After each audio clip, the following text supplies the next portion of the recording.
عسلامة ومرحبا بكم. اليوم إن شاء الله باش نعملو سلطة مكحورية على طريقة التونسية. نمشيو للمكونات، عنا سفناريا، الجزر، وعنا معاه شوية ثوم.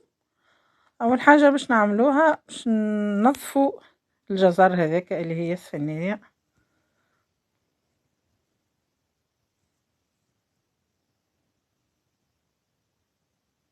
نحاولو ننظفو الكمية كاملة بنفس الطريقة.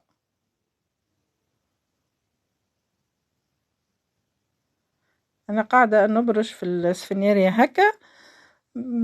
ثم اللي يحب يغسلها بالكدا من غير ما يعملها، اما انا نفضل اني نبرشها هكا خير.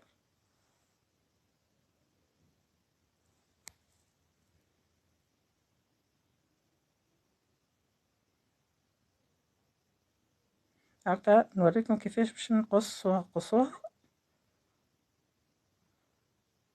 بالنسبه للقصان تنجم تقصها كيف ما تحب، ما فماش طريقه معينه، المهم تكون مقصوصه، ما نخلوهاش كامله باش في ساعه تطيب.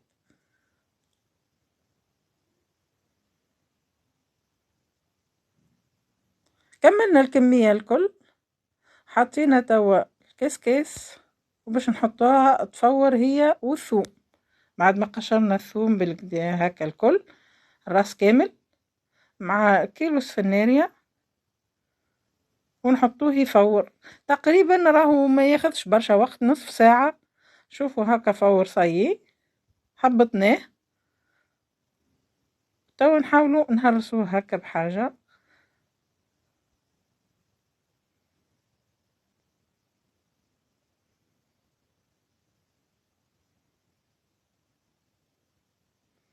نحاول ما نرحيوهوش باش ما يبداش هكا فيه الماء، ما برشا.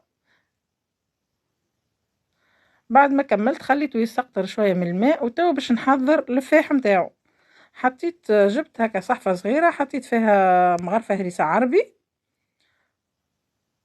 نزيد معها تقريبا قدر مغرفة كبيرة خل تفاح. نجم يكون أي خل تنجم تستعمله، معناها تحب تستعمله، مش بالضرورة خل معين. معناها نصف مغرفة كبيرة كمون،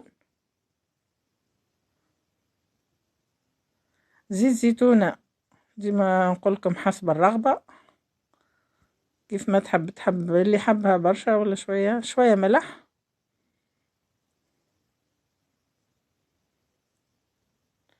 ونخلطوهم بالكدا مع بعضهم.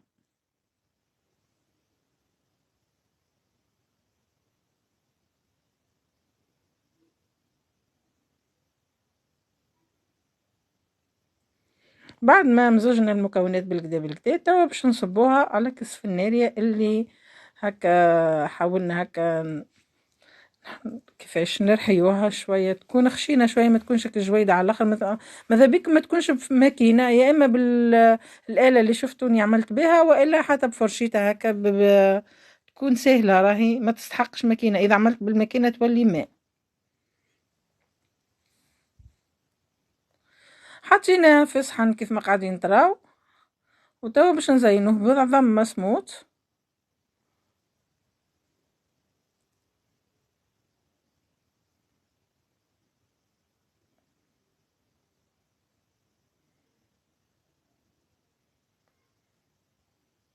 بالنسبه للتزيين تحط كيف ما تحب.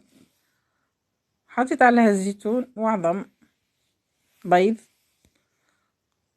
وشوف مصلي على النبي ما شاء الله، منظرها يشهي نودكم ولا نشهيكم.